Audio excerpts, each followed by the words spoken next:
Hello and welcome everybody from across the world joining us live on Facebook for our show Pulse by healthjobhub. I am terribly sorry for the late start today and for all the technical difficulties that we have been having, but thankfully we've been able to sort it out and we have our special guest joining us all the way from Brisbane, Australia, Dr. Haroon Suleman. Dr. Suleman, how are you? Oh, thank you very much, Prasanthi. I'm really well.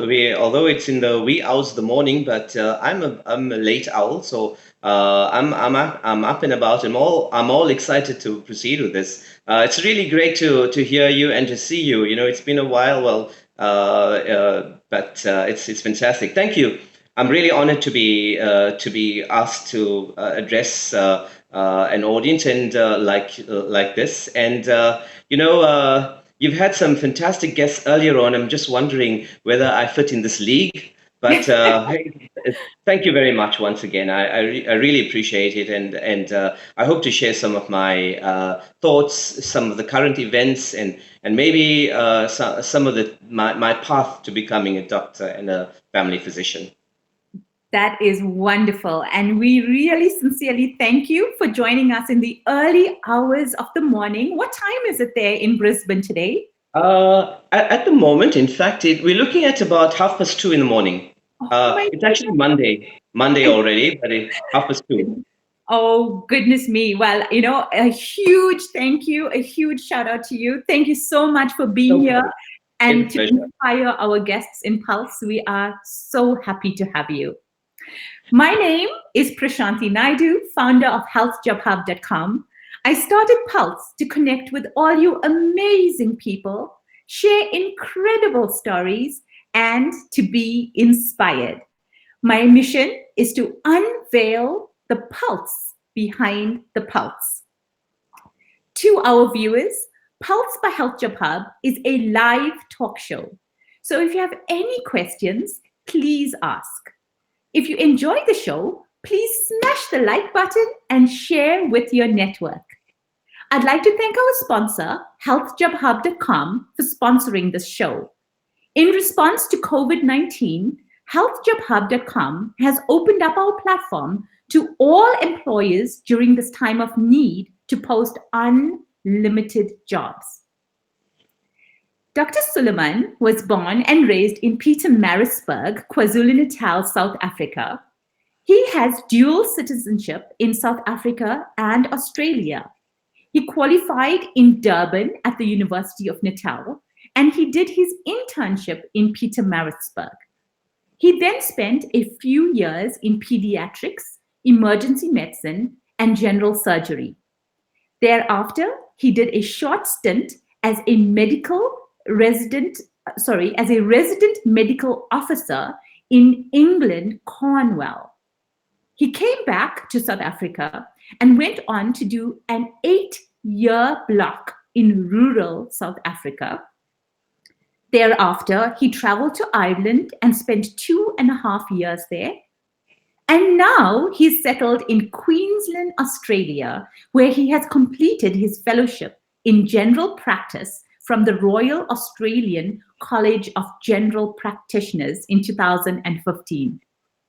Dr. Suleman is married to Nahima, who is a teacher by profession, and they love to travel.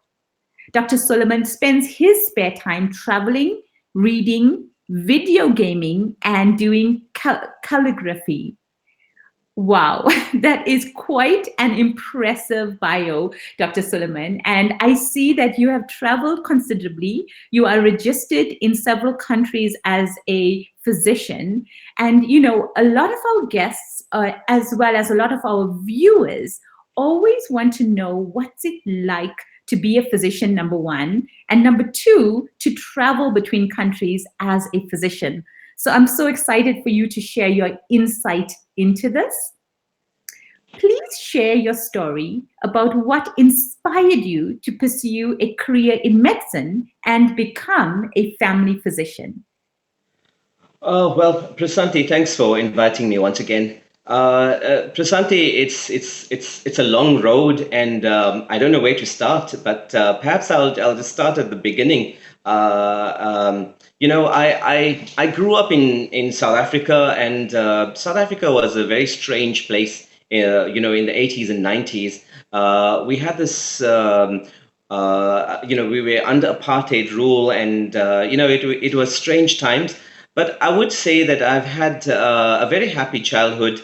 But I very quickly realized that life is not perfect. And this from a very young age, but I still consider my childhood as happy and fulfilling. My parents, they worked very hard, and hats off to them. I really appreciate what they did under trying circumstances, because there was a lot of disinvestment in South Africa, and jobs were hard to come by. So I think I've picked up a lot of work ethic from them. Yes. I think I would consider myself as a very playful lad when I was in school, playing video games and Pac-Man and moonwalking to Michael Jackson's hits. Yes. But then my brother had figured out that there was a lot of potential in me, and so he had pushed me a little bit harder and had driven me to a really good potential. Yeah. Then I've actually, but I had my eye on medicine, or I've always had my eye on medicine. I always knew I wanted to get into the medical, into some sort of sciences. But getting into medical school in South Africa at that time was very difficult. Many of the doctors had to move out of South Africa, like in Ireland or India or Pakistan, to become doctors. So I thought I had a lowish chance, and Yeah. I've had a few very good options at hand as well, and very realistic options, things like engineering, computer science. I mean, and every boy wants to become an astronaut, have high dreams. But I've applied for medical school, and I was very surprised to have gotten a spot, and I was very delighted to get a place in medical school. Medicine, it's a wonderful science. Doctors in a community, particularly where I was born and raised in, had a very high position in society. They're very respectable. Medicine is also the culmination of all the different sciences coming together.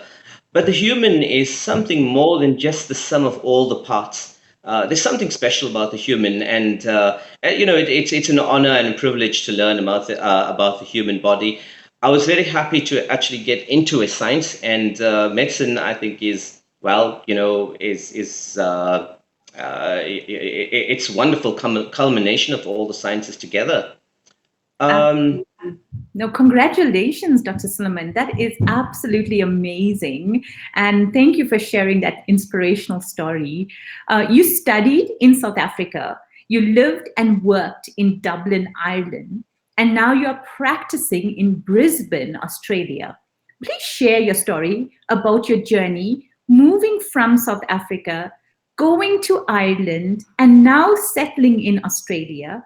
How did you find each job opportunity along the way, and what inspired you to make each move? Okay, look, Prasanthi,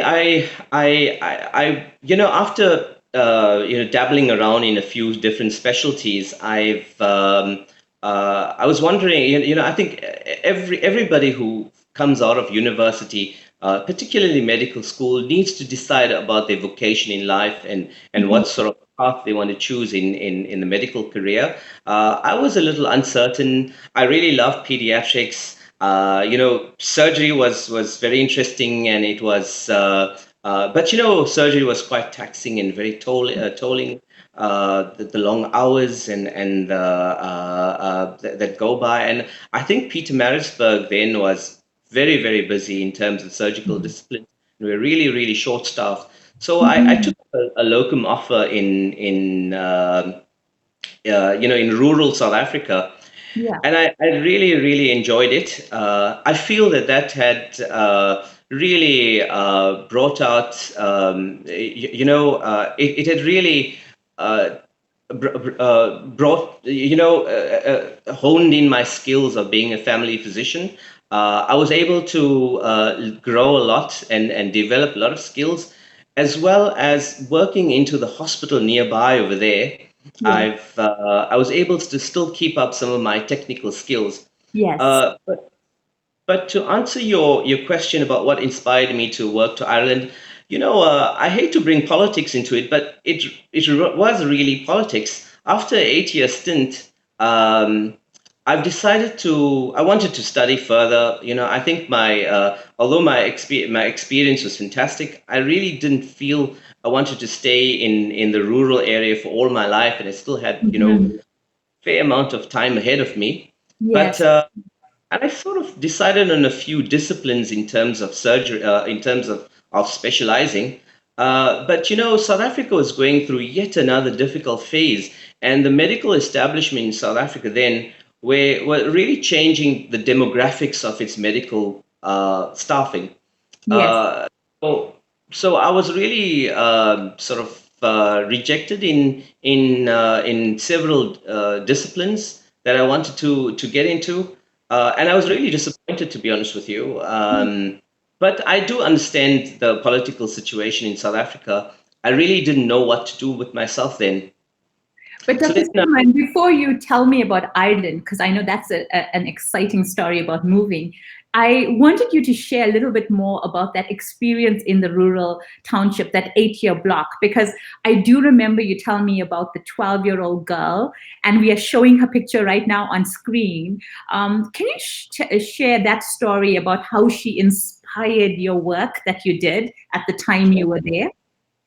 working in the rural medicine in South Africa is it's really hands-on stuff. You're on your own, and you are allowed to do a lot of things. And I worked in the hospital there, did sessions as well, and truly you get to see and do a lot.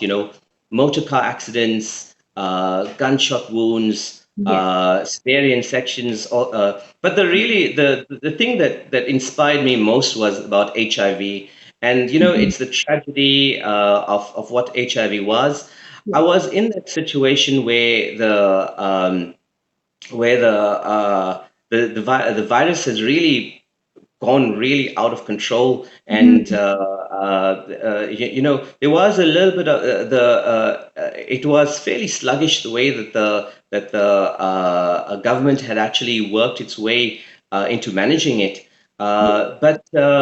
And I've really seen the tragedy of it, how it had destroyed people, destroyed communities as well.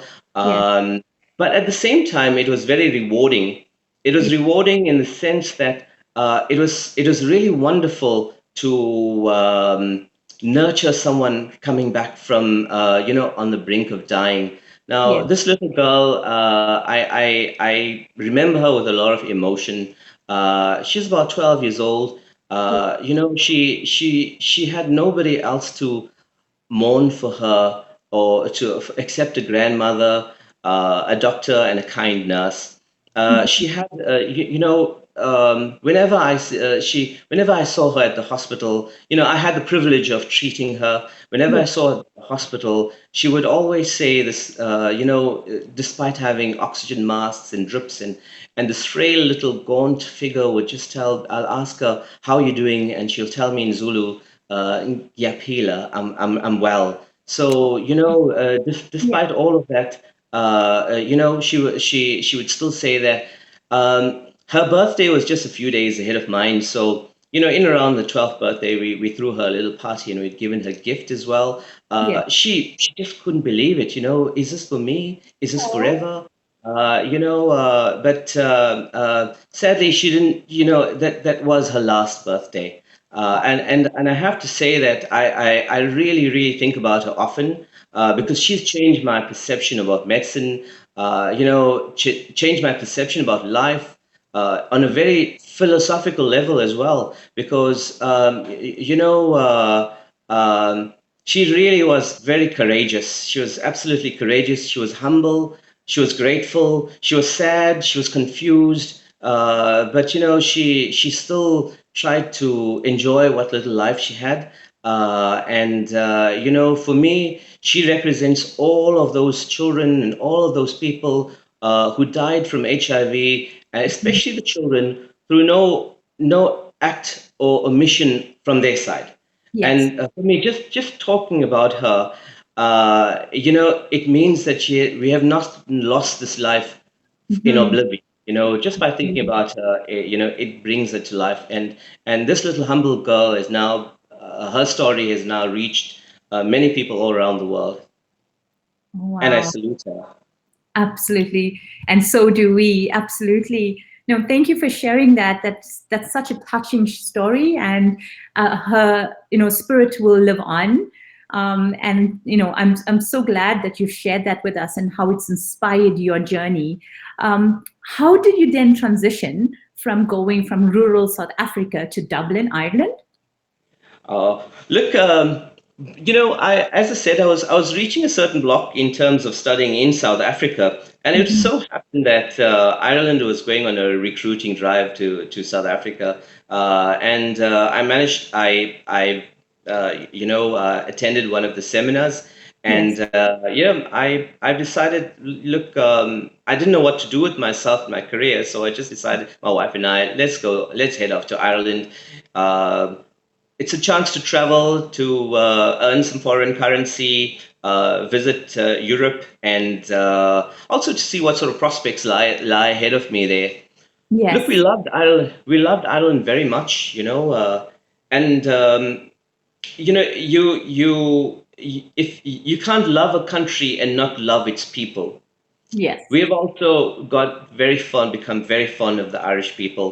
I Yes. have to say though, the weather was pretty cold, and it was a big shock moving from balmy KwaZulu Natal to cold Dublin, and Mhm.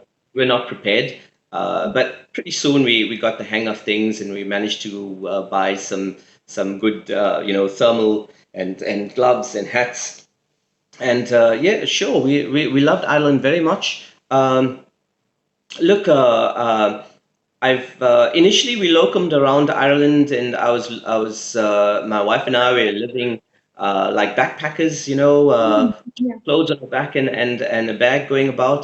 But it's a good opportunity to realize that we are but travelers in this world, and after all, the less that you have, the less tied down you are. But yeah, I've got to meet a lot of people, a lot of wonderful, lasting friends. I found the Irish were very bright, very intelligent, very warm people, and warm and friendly, genuinely friendly people. So we really liked our stay in Ireland. But I also took some time off to learn about the Irish history, and I see a lot Mhm. of similarities, about South Africa and Ireland to a certain degree. So things like the famine that they underwent, the sectarian violence that they had to go. But then and then there was thereafter a sort of a fragile peace and independence that followed there. I'd like to state that one of a good spot to visit, in Ireland is a place called Kilmainham Jail. Now, Oh, yeah. South Africans may also remember that there's a place in South Africa called Robben Island. So Kilmainham Jail in Dublin is like where all the political prisoners were held. And it really brought me to realize about man's injustice to another man. And then it also made me realize that we as medical people should hold human rights as foremost as well. So it's quite sobering to realize that you are in a profession that upholds human rights. Absolutely. No, 100%. And that's an amazing tour of Dublin and Ireland. And thank you so much for sharing so much of insight into your journey there. Was it a difficult process to get registration to practice medicine in South Africa, Ireland, and Australia? And how long did the registration process take for you? Okay, look, South Africa was quite straightforward and simple. This was because, I studied in South Africa. I did my internship in South Africa. So the next step was just send your registration on through to the Health Professionals Council, and that was easy. In Ireland, I think I've registered at a relatively easy time before EU regulations came in, so I didn't need to write any exams or anything for Ireland. In fact, even I was quite surprised how relatively easy it was to even get a work permit for Ireland. Oh, But wow. this was well before EU regulations came in, and I understand why the Ireland went on a on a recruiting drive then. This Hmm. is to get us all registered before things tightened up a little. Yeah. But getting to Australia was a lot more daunting, though. Yeah. I had to write an exam then. I didn't. The reason that I decided to move over through to Australia was I was still battling to get ahead in terms of academia or getting higher qualification in family medicine. Yeah. I decided to do family medicine after all because I've done some some a fair amount of time in varying disciplines. So I thought I'd get a higher qualification in general practice. We were also a little uncertain about our uh, immigration status. So Hmm. we in Ireland, so we weren't sure what the laws were or whether things would work out well for us if we spent time in Ireland. But I attended a seminar almost by accident whilst about emigrating to Australia. Yeah. So and even the company that I worked for were considering opening practices in Australia. So they Yeah. encouraged me to write the AMC exam. And I sat for the AMC's Australian Medical Council Yeah. exams. It was written in London. Yeah. I decided to sit for the exams and I surprised myself. I passed. Wow. And so Congratulations. and then I decided, okay, look, there's a whole lot more process to do. There's video conferencing and certain exams, and there was also, together with that, there was immigration, a lot of paperwork to go through. So I Yeah. decided to return to South Africa. Right. And that's so it took me almost a year to get everything in order, medicals that went by, and there was another exam that I had to do. I did it in Johannesburg by Yeah. video conferencing. Yeah. Um, and whilst I was there, I still needed to pay the bills. So I took up a long-term locum in Goldfields. It's a gold mining hospital.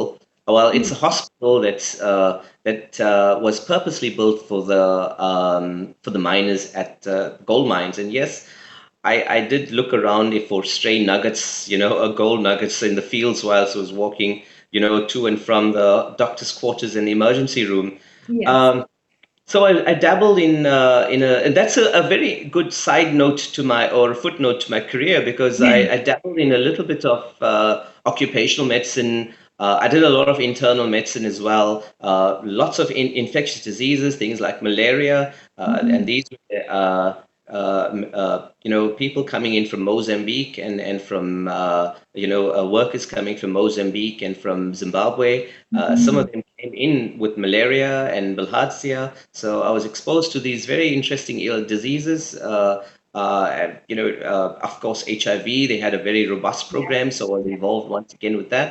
Yeah. I was also given free hand. I did a fair amount of procedures whilst I was there, lumbar punctures, uh, um, spinal taps and pleural biopsies. So it was a very interesting time for me then. But then, and truly, I think Goldfields would have liked me to stay on, Yeah. and but I already had the ball rolling for Australia, and I've taken up the job there in Australia. Yeah. It all finally came together in terms of registration. So that yes, that's how I ended up in Australia. Oh, that's amazing. And thank you for sharing that. Do you have your residency or your citizenship in Australia? I believe you have citizenship, right? Yes, that's a picture of me.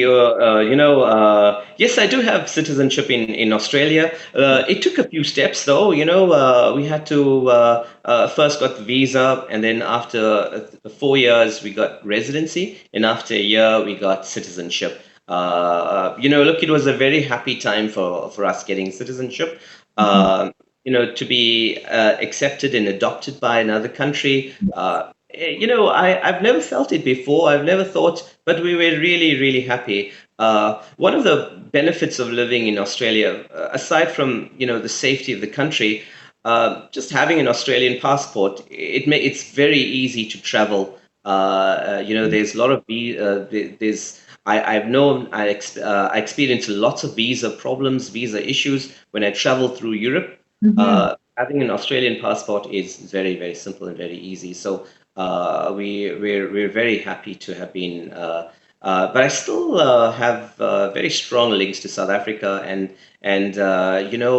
deep down, I'm still a South African. Uh, it's Absolutely. not You'll too. always be. Absolutely. I know what you mean. What advice would you have for other physicians who are looking to move globally with their professions as medical doctors?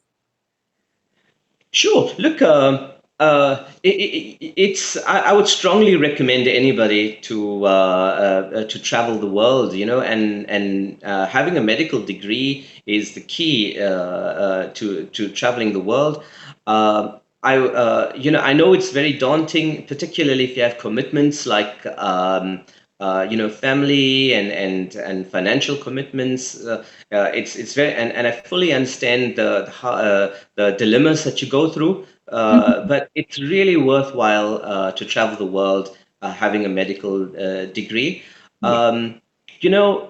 Once you get set in your ways, once you get stuck into a job or set you get set in your ways, you set in your thinking, set Mhm. in your routine, and you can pick up some bad habits as a doctor.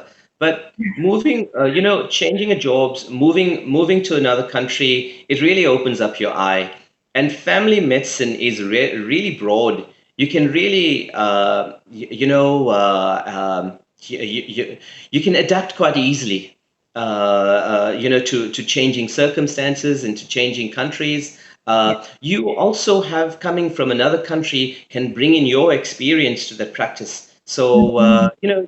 it's highly recommended if you can, and you certainly have my any doctor who wishes to go for it and do it, and you won't regret it. Awesome advice. Thank you for sharing that. In creating Pulse, one of our goals is to have our finger on the pulse. What is the state of COVID-19 infections in Brisbane, Australia? And what is your medical advice for all of us afraid of this virus exploding all around the world? Prasanthi, we are in unprecedented times. It's incredible. Who would have thought that 2020 would have been like this? Unprecedented. Uh, Look, but every generation of doctors have had their had their dragons and demons to fight, and this is our generation of problems that we have. Look, the thing. The COVID-19, what is extraordinary about it is so many unknowns. Yeah. And I think the biggest danger is how quickly it spread and how with such trivial contact that it spread. Mhm.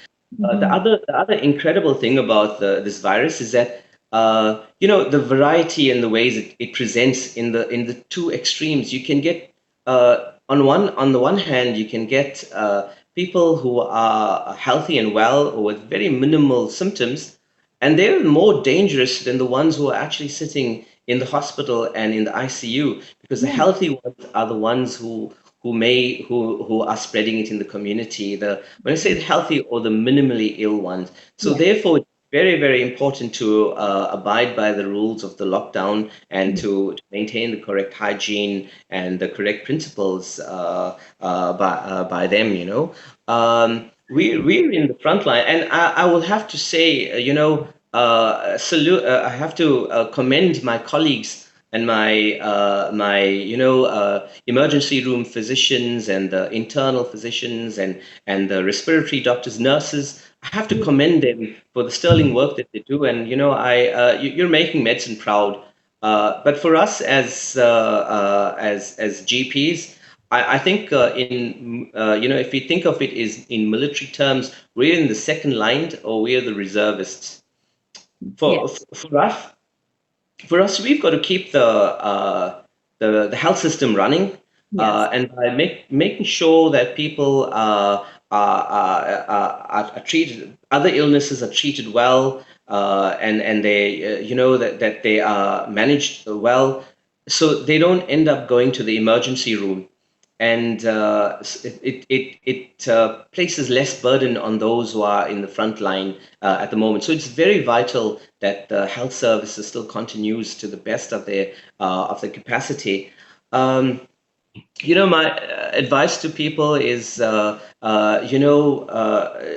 listen to have faith in the medical system, listen to the doctors, and try your best to but just by being at home and maintaining the lockdown, you are doing your bit for medical science. 100%. Currently in Australia, we have been hit by the coronavirus as well, no doubt. We have a limited lockdown, but there are some very promising signs that the escalation infection rate has been declining. So that's a very promising sign. Although we're not completely out of the woods yet, but I do think that the government and the people are doing their utmost best to contain this virus. Thank God. And, these are absolutely unprecedented times, as you've outlined from the beginning. Never did I think in my life I would see a lockdown such as this. Incredible. Alone together is the new slogan.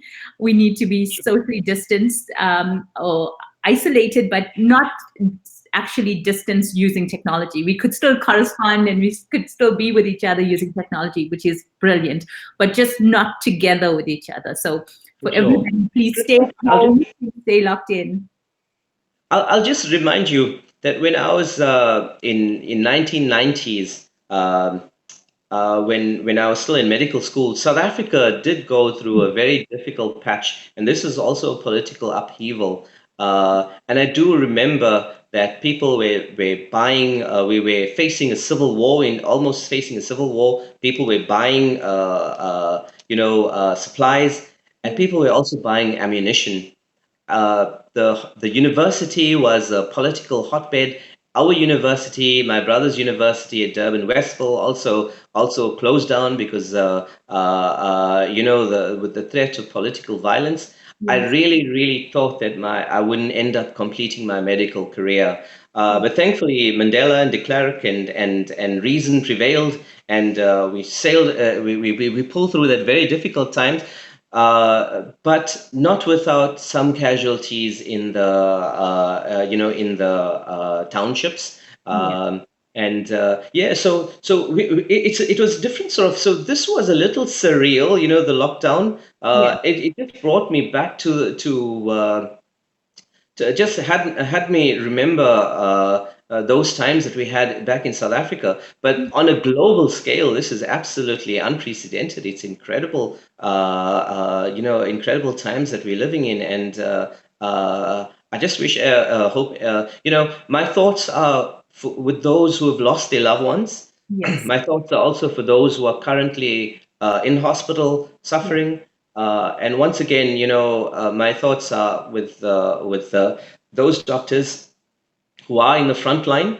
Prasanthi, if it comes to a stage where things are in extreme, I'm actually willing to work in the emergency rooms, in the hospitals, if it comes to that level. But I do feel that GPs and doctors and nurses who are out there in the community, and not in the front line, are still doing their bit by keeping people healthy and well. Absolutely. And, like you said, that you don't know that some of these patients do not present with the typical symptoms, and they might Sure. come and see you, and that's where you are exposed as a frontline worker. So you've got to take the precautions, and then you could advise them correctly as well. True. We at our practice we have two levels of screening. So one, all the patients who are due to come in, we give them a call just to confirm that they haven't hopped off the aeroplane or they haven't hopped off the cruise liner. And at the moment, the cruise line is just off the coast of Australia. It's a little Yeah. controversial because there have been a really, really high case of viruses amongst them. So we screen these patients. And as they come in as well, we just quickly check the temperature and see if Mhm. anybody has a high fever. If they Mhm. do, we get them into isolation, and we try and put on some protective gear as well to protect us and the others. And we're also maintaining a distance in our waiting room, and so people are not crowded together. Yes. So we're trying our best, and I do feel that we can minimize the risk, but we cannot completely eliminate the risks. Mhm. So, that's why good hygiene Mhm. and these basic principles are adhered to. But despite that, we still have to, incredibly, currently I'm seeing a lot of emotional and Yeah. mental health issues that are going with this. There's still so much of uncertainty. People are out of work. People are worried about how they're going to pay the bills. Yeah. There's a fair amount of uncertainty there. My advice to everybody is to hang in their spot. This will come to an end. Have faith in the medical system and the political system. We'll get through. Everybody's got to play a role, and also, some people may be out of work, but they haven't lost their skills. Their skills will always be there. The chefs will their skills will always be there. Absolutely. So this is a good opportunity to sit and reflect. Yeah. And also improve your skills. So hang in there. This will all come to an end. There are some promising signs in other countries, Mhm. and if that trend continues, then we will certainly overcome this problem. The Australian government is trying their very best to ameliorate this disaster, and I Mhm. have to say they're doing very well. They have put in some decent packages for financial assistance for those who Mhm. are out of work, so those businesses that are struggling. Mhm. The amount of financial assistance, and I have to give them a lot of credit for the way they've handled things. Yeah. And they've done well, and keep that up. Oh, that's wonderful. Thank you so much, Dr. Suleman, for enlightening us this morning and sharing your incredible story, your medical advice, and all your thoughts on the coronavirus with us. It is absolutely It's welcomed and a appreciated, pleasure. very much appreciated. I'll also use this forum just to say in the wake of this disaster, what should be done in the future. Yes, yes. Just a few things. I think because of this disaster, we begin to learn a few things, that we are living in a global village, and everybody's health is important to everyone else. So Yeah. that person who's living in Africa, in the jungles of Africa, or the fields of Asia, or the outback in Australia, their health is more relevant to everybody else in the world. And that's why we should actually put a lot of pressure on governments to improve the healthcare system for Mhm. everyone, Yeah. to improve their infection control healthcare system. We put so much of pressure on governments for military misdemeanors, but we should also put pressure on governments to improve the healthcare of the individuals. The other point I want to make is that I think medical science needs to also find a broad spectrum antiviral agent of some sort, and this government should do, simply because an outbreak like this is so damaging to the economy, tax revenues, Yes, yes, so, it's more damaging than what than military wise, yes. and the other point I want to make is that we take many things for granted. Mhm. So many people for granted. So the packers in the in the supermarket, the waiters in the and the cleaners, all of these are suddenly become very, very important. We realize how important they are. So keep up the good work. But I also want to say that I miss my cricket, and I miss you, you know the cricket and sports and TV. So the celebrities, the sports stars, all of them, they also play an important role, and they add that flourish to our lives. So we keep up the good work. Everybody in this world has something to give to each other. So it's important to find that vocation in life as well. Those were extremely wise words, words of encouragement, words of strength at this difficult time. Thank you, Dr. Suleman, for sharing with us. Is there any last remarks you would like to leave us on the show with? Sure. Look, Prasanthi, thanks so much for calling me and have a chat online. And it's an absolute pleasure to address this forum that is worldwide. Keep Mhm. up the good work that you and Arnold are doing. And I wish you grow from strength to strength with whatever you do. Yeah. My final note is, look, I stand where I am on the shoulders of many people. My parents, my family, my good wife, who has the same adventurous spirit that I have, my patients, my mentors, my friends, my colleagues, and all of them have contributed to who I am and what I am. So, I really appreciate them. I use this forum to tell them thank you. I also would like to state that I still have, thankfully, hopefully, a good few decades, couple of decades ahead of me, and I wish I have more stories to say, and I still have lots of hopes and dreams that are yet to unfold. Mhm. Really, I wish everybody the very best of this epidemic. Mhm. Don't lose hope. Don't don't be fearful, but be Mhm. careful and cautious out there. Absolutely. We absolutely have been inspired beyond words. Uh, Wonderful words of encouragement you've just left us with. Thank you so much for sharing all of these pearls with us this morning. And it's really early hours of the morning for you in Brisbane. I do hope you have a good sleep and you get to work on time. So, Uh, honestly, uh, my heartfelt thank you for making the time to be on the show. Most welcome, and all the very best to the listeners out there as well. Take care and mind yourself. And thanks so much once again for inviting me on this forum. An absolute pleasure. This brings us to a close of our Facebook Live show by Pulse, by Health Job Hub.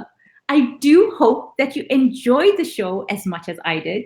Please join me next week, same time on Facebook Live. I'm excited to announce that our special guest joining us next week is the December Foundation, and the CEO, Barbara McGoran, would be live on Pulse with us. Please join us again next week to be inspired. And don't forget, if you enjoyed the show, please smash the like button and share with your network. God bless. Stay safe, everybody. Stay home.